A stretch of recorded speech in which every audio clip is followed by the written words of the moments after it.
It's time they know the truth about us. We're warriors. The world's gonna start over, and this time we're on top. The sun will never set on the Wakandan Empire. Creating a great villain is an art. Great villain can be the foundation of the story, the force that moves the protagonist forward, and shows what protagonist could have been. One of the key aspects of creating a great villain is making the villain sympathetic. The villain can be evil, the villain can commit horrible crimes, but we must understand motives behind him or her. We must feel for the character.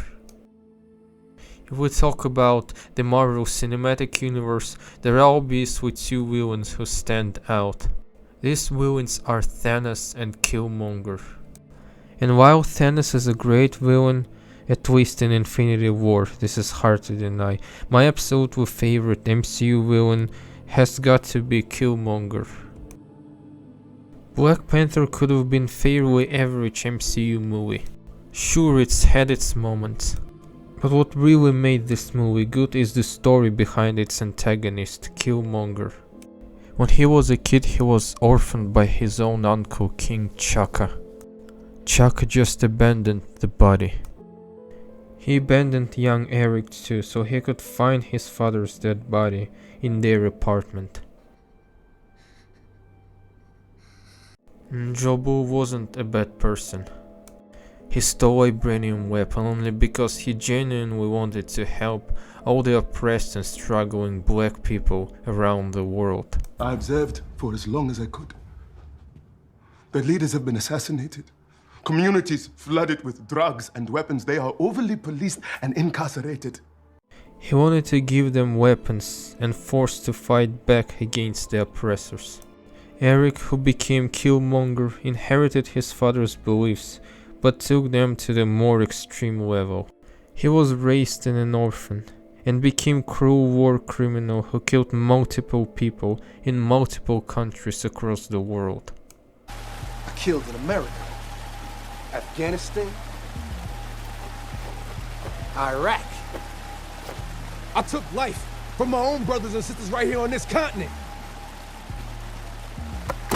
And all this death, just so I could kill you. This is where Ryan Coogler's writing really shines.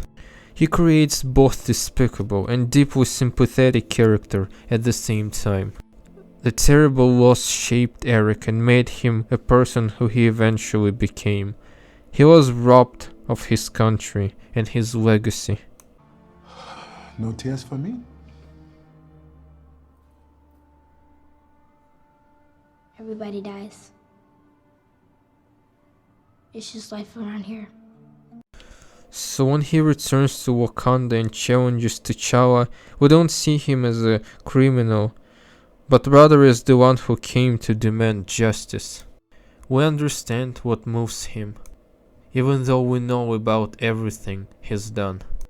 All because of the combination of interesting cinematography, writing, and acting by Michael B. Jordan. Speaking of cinematography, in this scene movement of camera makes us feel dizzy and uncomfortable before Killmonger announces his plans. We got spies embedded in every nation on Earth, already in place.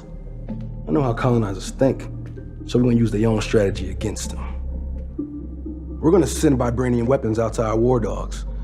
They'll arm oppressed people all over the world, so they can finally rise up and kill those in power. But at the end, Killmonger doesn't die like a villain. His death is more honorable. Both the director Ryan Coogler and Michael B. Jordan did great job with this movie, and it truly helped Black Panther stand out of the other MCU films.